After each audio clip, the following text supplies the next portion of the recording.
안녕하세요. 라인 만드는 의사 권병섭입니다. 오늘은 하루에도 몇 번씩이나 받는 질문들이 있어서 그 질문에 대한 답을 드리는 그런 시간을 좀 가질까 합니다.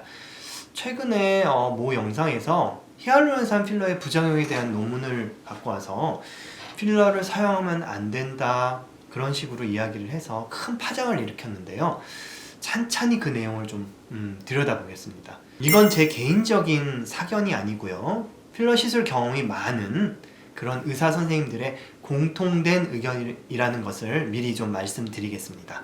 히알루론산 필러는 무엇인가요? 히알루론산이라는 것은 인체 내에 피부나 관절 등에 흔하게 존재하는 물질입니다.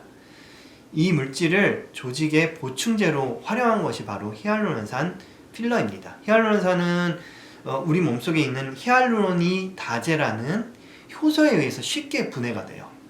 너무 빨리 분해가 되니까 오래 가게 만들기 위해서 가교제라는 것을 사용해서 구조를 좀 복잡하게 막 만들어놔요. 그래서 젤리 같은 형태로 만든 것이 바로 히알루론산 필러입니다.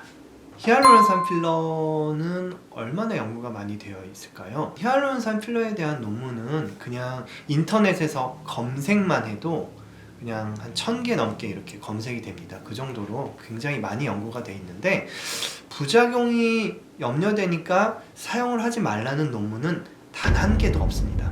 물론 히알루론산 필러도 시술 과정에서 어쩔 수 없이 잘못되는 경우가 있고 부작용이 생길 수 있기 때문에 그것에 대처하는 방법들에 대한 그런 연구는 있죠.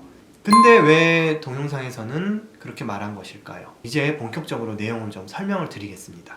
먼저 히알루론산 필러는 흡수가 되지 않는다? 몸에 남는다? 히알루론산 필러가 없어지지 않는다는 그런 논문을 소개하고 있죠. 이 논문에서 결론적으로 말하고자 하는 것은 히알루론산 필러가 의외로 오래 간다는 겁니다. 필러가 없어지지 않는다는 그런 논문이 아니에요. 우리가 히알루론산 필러 두고 항상 고민하는 게 뭐죠? 오래 안 간다는 거예요. 그래서 다들 얼마 못 가는데 뭐 매년 해야 되는데 이거 해야 돼요? 이런 게 이게 주된 질문인데 근데 실험을 해봤더니 64주가 지났는데 한 70% 정도가 남아있었다는 거예요. 물론 이거는 사람한테 한 거는 아니고 털없는 그 실험용 쥐의 등에다가 지방층에서 실험을 한 거니까 현실과는 좀 다릅니다. 움직이는 사람의 얼굴 진피하에다가 넣게 되면 그거보다는 좀 빨리 흡수가 돼요. 사실 필러를 많이 하는 의사들한테는 뭐 굉장히 상식적인 이야기죠.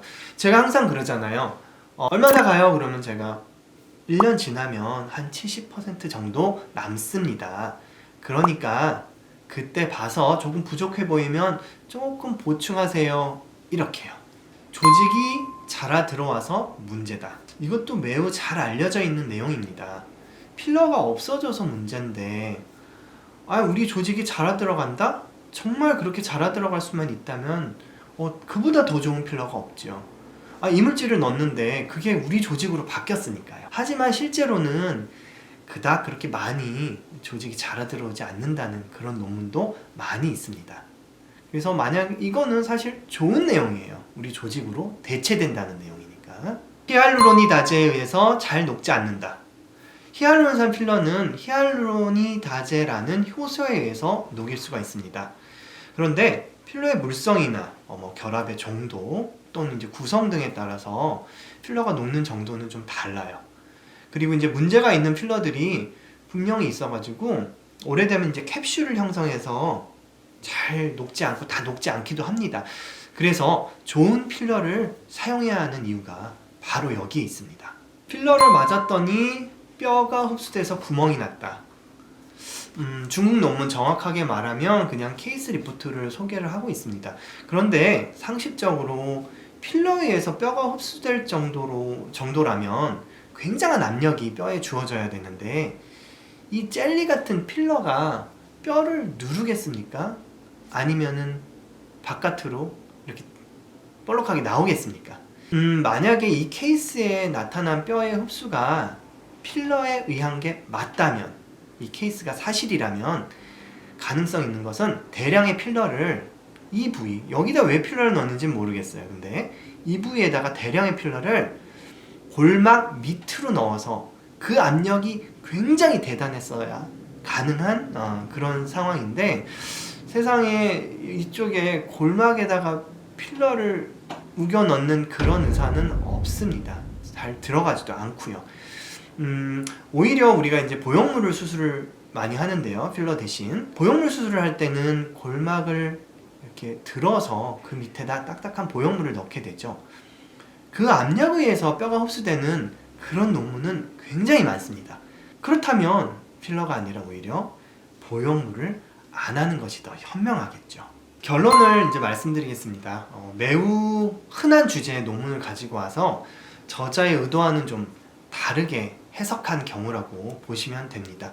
사실 이 세상에 부작용이 전혀 없는 시술은 없습니다. 하지만 그래도 히알루론산 필러는 다른 필러나 보형물 삽입술, 절개하는 다른 수술에 비해서 상대적으로 좀 안전하고 부작용이 생겨도 대처가 가능하다는 그런 장점을 갖고 있습니다. 이보다 더 안전하고 획기적인 그런 물질이 개발되기 전까지는 히알루론산 필러를 대체한 물질은 지금 현재로서는 없습니다. 좋은 제품의 필러를 안전한 방법으로 시술 받는다면 전혀 걱정하실 필요가 없다는 것이, 그것만 기억해 주시면 됩니다. 사실 제 동영상 보신 분들은 다 아시겠지만 여기도 들어 있습니다. 걱정하지 마시고요. 이제까지 제가 필러 부작용에 대해서 염려하시는 그런 부분들에 대해 설명을 좀 간단하게 드렸습니다.